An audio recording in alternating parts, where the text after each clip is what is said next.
Welcome to EPG Pathshala. I am Dr. Neelakshi Roy, Assistant Professor from V.G. Vazek College, Mulund, Mumbai. And I am going to talk about the issues of marriage and domestic violence in the diaspora. As you probably know, marriage is a very ancient institution, and Indian marriages do have something very special about them. Indian marriages are extremely endogamous. Endogamy is the practice of marrying within the community or the society or the religion. Even though marriage is really about the homing desire of the man and the woman in the diaspora, there are many barriers and taboos associated with marriage.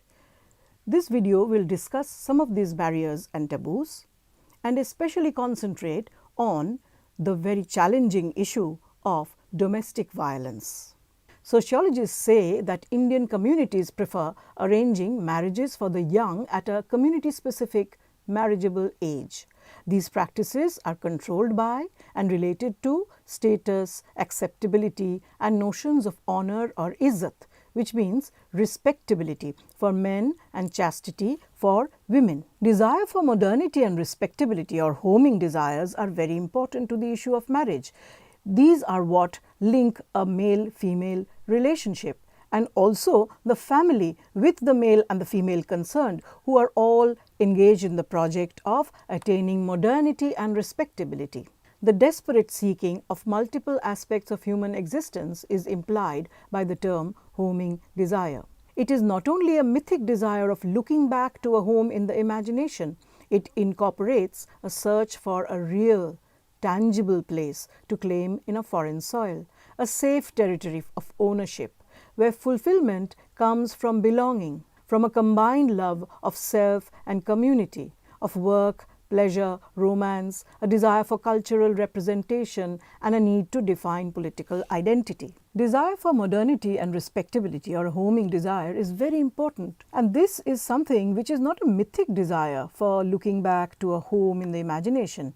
It is a new kind of a search for a real or a tangible place to claim in a foreign soil, a safe territory of ownership where fulfillment comes from belonging, from a combined love of respect and community, of work, of pleasure, of romance, a desire for cultural representation and a need to define political identity. The women in Indian diaspora communities are the main stakeholders in the growth of the family or community as an identifiable unit. And it falls upon these women of the first and second generation migrant families to maintain the image of the Indian community as successful and their family or biradari as respectable members, both abroad and in the subcontinent.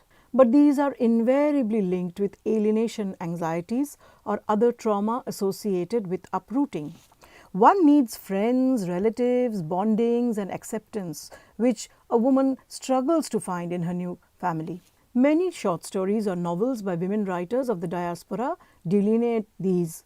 They talk about male and female relationship, marriage and heterosexual romance, alternative sexualities and non-conventional relationships. Authors like Bharati Mukherjee, Jhumpa Lahiri, Atima Srivastava, Suniti Namjoshi, Vayu Naidu and the writers of the now defunct Asian Women Writers Collective write about these relationships. Western academicians often portray women as the silent, powerless lot who are victims of forced marriages and dowry. They construct fixed ideas of the third world women, but they also control academic writing on them by those scholars who choose to work on them. Very different categories of women are all cast in the image of the tradition-bound average third world woman, who is the opposite of the self-representation of emancipated Western women. In fact, there are many positive attributes and strengths of these women who inhabit several cultural domains at once. The Indian community is found to be successful in adapting to the hostland and keeping cultural roots intact. This puts a double burden on women to maintain traditions at home and to work hard both at home and outside. They need to be called cultural entrepreneurs rather than victims of arranged and forced marriages, though such cases do happen. Let's talk about some of the positive images of women. There is cultural evidence of their agency that film and other literature affords. Indian women writers and filmmakers show how their protagonists are actively creating agency where it is denied across gendered, racialized, ethnicized and classed formations of power. Thus, only a multi-level reading of cultural and academic texts can only bring about the idea that married Indian women in the diaspora are also as successful as their male counterparts. They are an active part of this competitive and upwardly mobile force and never passive victims, but leaders of successful communities whose contribution is somehow not recorded. Now we move on to discussing some of the transnational dimensions of marriage. Anxious to preserve purity and transnationally carried values of the native society, the Indians of the older generation often go to great lengths to find partners for their children from back home. Thus, transnational marriage networks across countries and continents are an important aspect of diasporic domestic life. According to research, there are new patterns of transnational marriages that are happening according to the different kinds of migration practices across countries and continents. And these are very important aspects of diasporic domestic life. Marriage practices and affinal relationships keep on getting transformed in the process of migration and diaspora. Of course, many second generation youth are preferring today intercaste own choice marriages, but interreligious and interrace marriages are less frequent. In interracial marriages, choosing partners from the white or Asian mainstream is still more popular than marrying people of African origin. Gurinder Chaddha's film Bhaji on the Beach is an important film related to this subject. She talks about class, race, religion and caste issues of marriage in the diaspora community, just like she does in her film Bride and Prejudice. Now let's talk about the importance of endogamy in diaspora marriages. Endogamous marriages not only continue the bloodline through, but also secure the domestic environment to socialize the children into the group's own values. There are problems with partners coming from the subcontinent. These subcontinental partners go abroad carrying cultural practices that may be in conflict with those of the host country. In all countries, the Indian community is endogamous to the point of practicing racism in the selection of spouse profiles. Perhaps an attitude of open support for endogamy conceals a suppressed fear or hatred of the other, both on the part of the older and the younger generation in selection of partners. Alongside class compatibility, race and culture are thus two other factors which inhibit interracial alliances. There are taboos and barriers about other cultures. One of the major reasons for arranged marriages arise out of the set of taboos held close by each community. Members of the black races and the dominant white are both disqualified on account of class and cultural difference more than skin color or race by the Indian community. Many of these examples can be found in cultural texts like the films Mississippi Masala, Bhaji on the Beach and Bend It Like Beckham. Negative stereotyping produces inhibitions in both communities about forming permanent bonds. The first credential for arranging a marriage in the diaspora community is to look for the same religious affinity.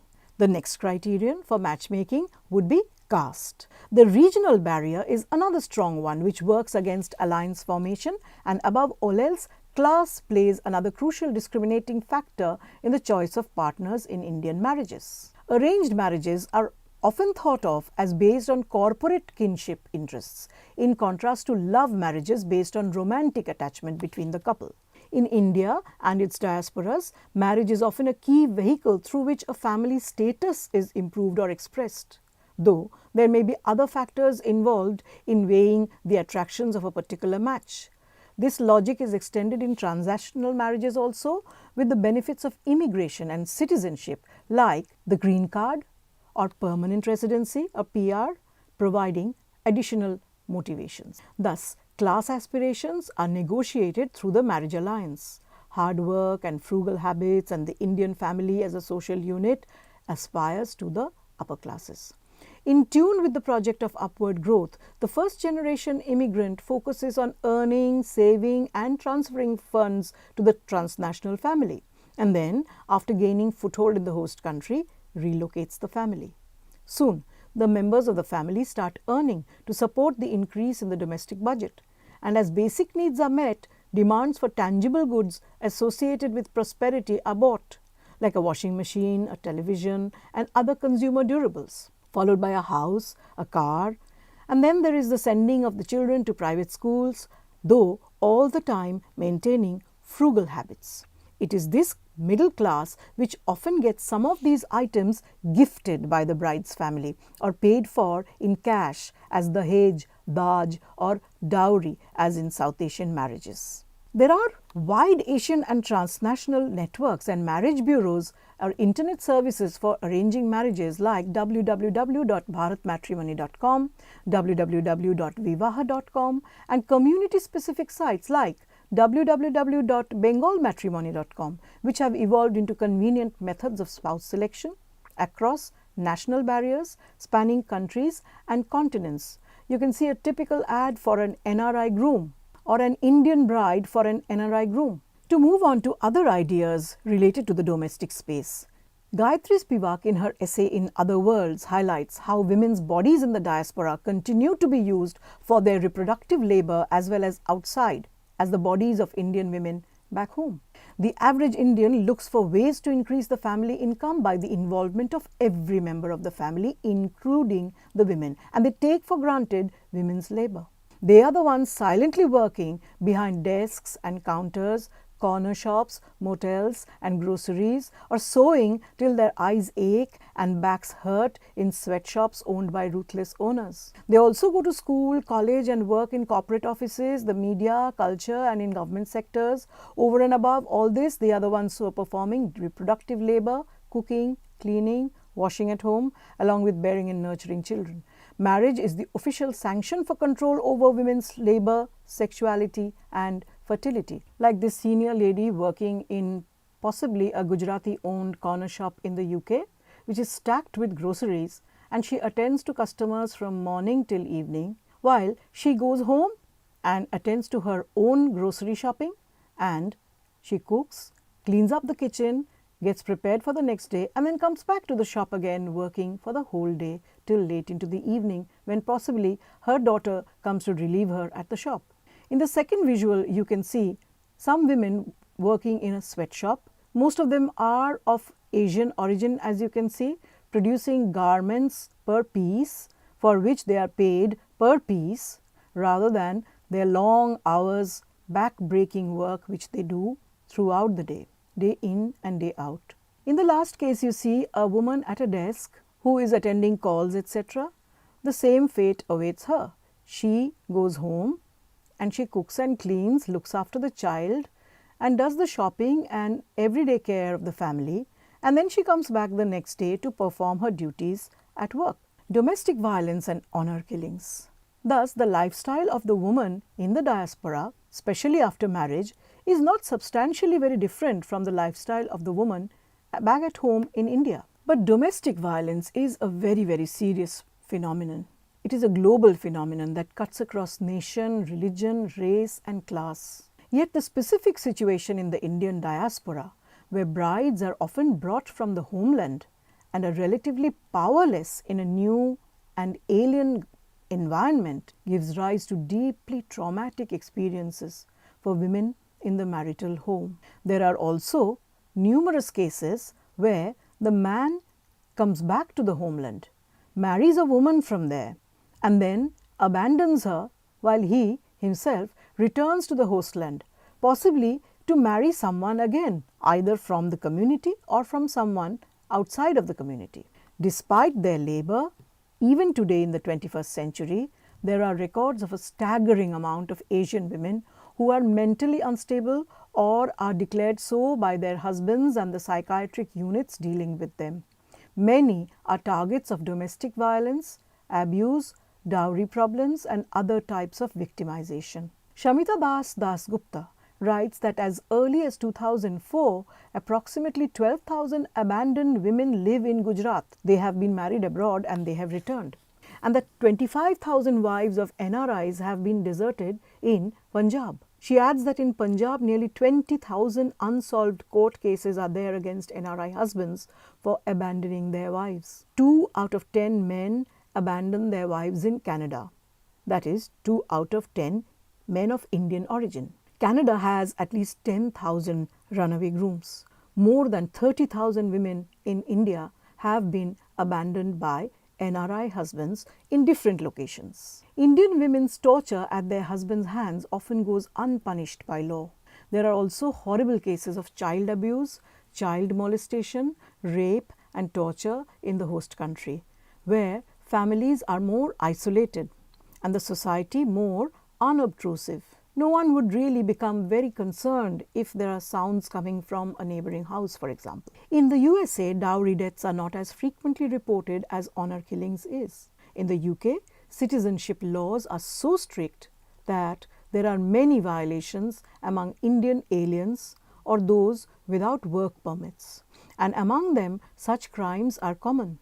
Canadian police is doing a heavy crackdown on this issue, and Australian law is actively trying to give every Australian the right to live in peace, and therefore looking at mysterious deaths among Indian communities with great care. Abandonment, abduction and declaring lunacy are other cruelties perpetrated on women, and many writers and organizations like Sakhi, Southall Black Sisters, Manavi, etc. are the first organizations in the US to focus on violence against South Asian immigrant women. They have long fought against these crimes and are still fighting. The only question is that the crimes have to be reported to them. Honor killings are another great bane, and the UK is one of the places where honor crimes are really great. 28,000 honor crimes reported by the police annually, of which 12 deaths are an average in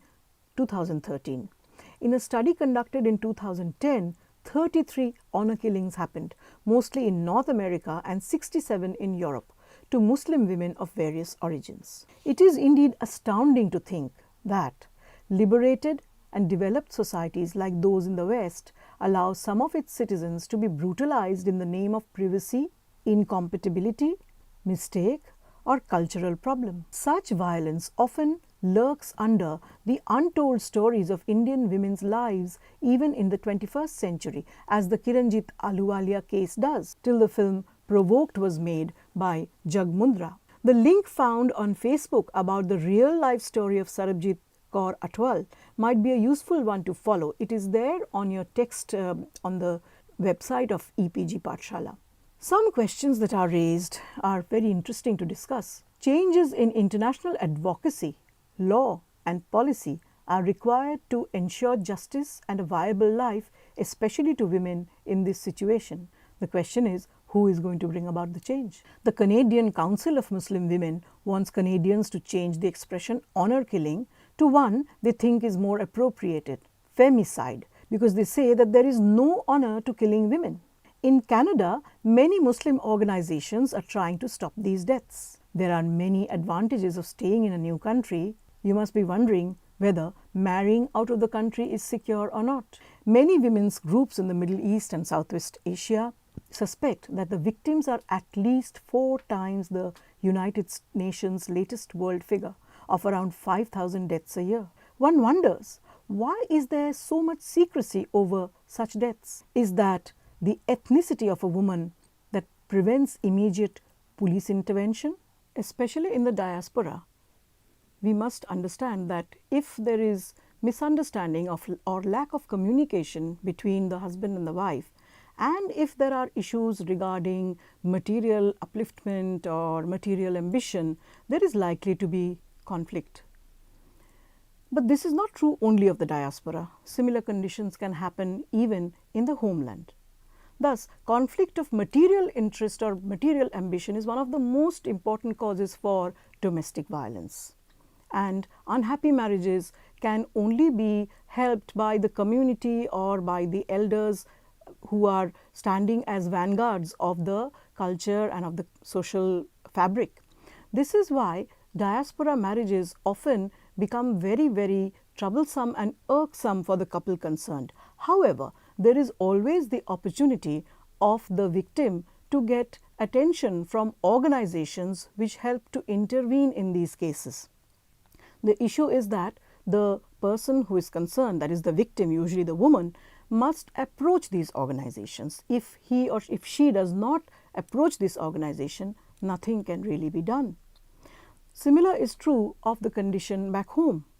In case such kinds of unhappiness or difficult situations arise, then similar fate will await the woman concerned. Thus, is there much difference between the world situation that a woman enters by choice when she decides to marry abroad and the woman who remains back at home? One wonders whether the picture of happiness or the dream becoming fulfilled is really a genuine picture or not. Is it a realistic picture? One begins to question this and the very basis of this. There are also other issues concerned.